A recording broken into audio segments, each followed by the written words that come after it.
জুলাই জাতীয় সনদ কবে ঘোষণা করা হবে তা রাজনৈতিক দলগুলোর উপর নির্ভর করছে বলে জানিয়েছেন জাতীয় ঐকমত্য কমিশনের সহসভাপতি ডক্টর আলী রিয়াজ। তিনি বলেন, সনদ কিভাবে বাস্তবায়ন হবে তা নিয়ে শিগগিরই বিশেষজ্ঞদের সাথে আলোচনায় বসবে কমিশন।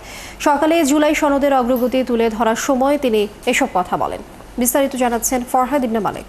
৬টি সংস্কার কমিশনের দেয়া সংস্কার প্রস্তাব নিয়ে বিভিন্ন রাজনৈতিক দলের সাথে ঐকমত্য কমিশনের আলোচনায় যেসব বিষয়ে ঐকমত্য হয়েছে তা তুলে ধরা হবে জুলাই সনদে। সেই সনদ কিভাবে বাস্তবায়ন হবে এ নিয়ে আগ্রহের শেষ নেই রাজনৈতিক দলসহ সাধারণ মানুষের। এ পর্যন্ত ২ দফা আলোচনায় অধিকাংশ বিষয় বাস্তবায়নের পথে রয়েছে। দ্বিতীয় পর্যায়ে আলোচ্য ২০টি বিষয়ের মধ্যে নোট অব ডিসেন্ট পড়েছে ৯টিতে। সকালে সংসদ ভবনের এলডি হলে সংবাদ সম্মেলনে এসব কথা জানায় ঐকমত্য কমিশন। দ্বিতীয় পর্বের আলোচনায় ১১টি বিষয়ে কোনো ধরনের ভিন্ন মত বা নোট অব ডিসেন্ট ছিল না। বাকি ৯ বিষয়ে নোট অব ডিসেন্ট সহ সিদ্ধান্ত গৃহীত হয়েছে। এ সময় সনদ কবে বাস্তবায়ন হবে এমন প্রশ্নের জবাবে আলী রিয়াজ বলেন, এটি নির্ভর করছে রাজনৈতিক দলগুলোর উপর। খসড়া আমরা আবার পাঠাবো এবং আমরা আশা করছি আগামী ২ দিনের মধ্যে সেটা পাঠাতে পারব। তারই পরিপ্রেক্ষিতে যদি সকলে একমত হন তাহলে একটা স্বাক্ষরের দিন তারিখ ঠিক করা যাবে। আর যদি এই বিষয়ে অন্য রকম মতামত থাকে সেগুলো আমাদের বিবেচনায় নিতে হবে। বিশেষজ্ঞ এবং রাজনৈতিক দলগুলোর দিকে তাকিয়ে আছি, তারা কীভাবে বলেন আমরা সেভাবে হয়তো পরামর্শ দিতে পারবো।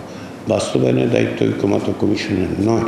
এছাড়া সনদের বাস্তবায়নের পথ কি হবে তা নির্ধারণে ঐকমত্য কমিশন আগামী সপ্তাহে আলোচনায় বসবে বিশেষজ্ঞদের সাথে, পরে আবারও বসবে রাজনৈতিক দলগুলো নিয়ে।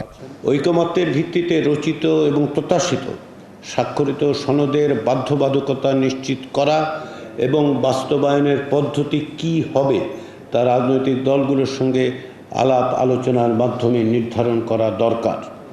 সেই লক্ষ্যে কমিশন এই বিষয়ে বিশেষজ্ঞদের সঙ্গে আগামী সপ্তাহে আলোচনা করবে। ওই আলোচনার আলোকেই রাজনৈতিক দলগুলোর সঙ্গে পরবর্তী পর্যায়ের আলোচনায় বসবে কমিশন। আমরা আশা করি যে এই প্রক্রিয়ায় স্বল্প সময়ের মধ্যেই একটি উপযুক্ত সিদ্ধান্তে পৌঁছানো সম্ভব হবে। আর আলোচনায় অগ্রগতি না হলে কমিশনের মেয়াদ বাড়ানো হবে কিনা সে সিদ্ধান্ত সরকার নেবে বলে জানান আলী রিয়াজ।